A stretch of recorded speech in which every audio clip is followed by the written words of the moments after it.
যুক্তরাষ্ট্রের president Donald ট্রাম্পের ঘোষণা অনুযায়ী ব্যাপক হারে ধরপাকড়ের শিকার হচ্ছে অবৈধ অভিবাসীরা। সোমবার ২৭ জানুয়ারি ১,১৭৯ অভিবাসীকে গ্রেপ্তার করেছে। মেক্সিকো থেকে যুক্তরাষ্ট্রে প্রতিদিন সীমান্ত অতিক্রমের সংখ্যা কমে দাঁড়িয়েছে ৬০০ জনে, যা সফলতার শুরু হিসেবে দেখছেন অভিবাসী প্রতিরোধে মোতায়েন মার্কিন আইন শৃঙ্খলা রক্ষাকারী বাহিনী। খবর আনাদোলু এজেন্সির।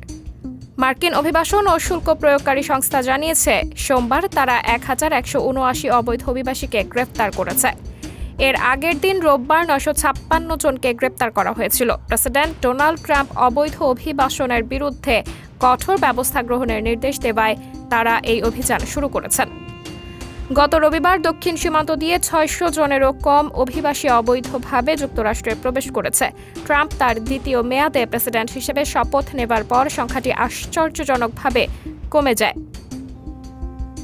প্রেসিডেন্ট হিসেবে দ্বিতীয় মেয়াদে ২০ জানুয়ারি দায়িত্ব নেন ট্রাম্প। সেদিনই মেক্সিকোর সঙ্গে সীমান্ত এলাকা জুড়ে জরুরি অবস্থা ঘোষণা করেন তিনি। এরই মধ্যে সীমান্ত এলাকায় অতিরিক্ত ১,৫০০ সেনা মোতায়েনের নির্দেশ দিয়েছেন ট্রাম্প। কর্মকর্তারা বলছেন, সামনেই আরও হাজার হাজার সেনা মোতায়েন করা হতে পারে। এতে অভিবাসী ধরপাকড় আরও বাড়বে। আমেরিকা থেকে ইতিমধ্যে অভিবাসী নির্বাসন শুরু হয়েছে। অবৈধ অভিবাসীদের বিমানে করে তাদের নিজ দেশে ফেরত পাঠাচ্ছে ট্রাম্প প্রশাসন। এ পর্যন্ত যুক্তরাষ্ট্র থেকে Brazil, Colombia, El Salvador, Guatemala, Honduras, Mexico, Panama ও ভেনেজুয়েলার অভিবাসীদের বিমানে করে রেখে আসা হয়েছে। তবে মেক্সিকোর কাছে বড় ধাক্কা খেয়েছেন মার্কিন প্রেসিডেন্ট ডোনাল্ড ট্রাম্প। দেশটিতে একটি সামরিক বিমান অবতরণের অনুমতি চেয়েও সাড়া পায়নি তার প্রশাসন। যুক্তরাষ্ট্রের মুখের ওপর না করে দিয়েছে মেক্সিকো।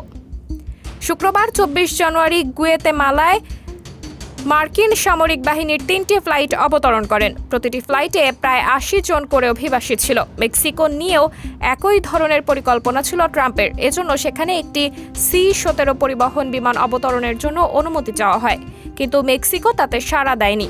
শেষ পর্যন্ত মেক্সিকোতে নামতেই পারেননি মার্কিন সামরিক বিমান। সাবরিনা জলিল, সবার কথা।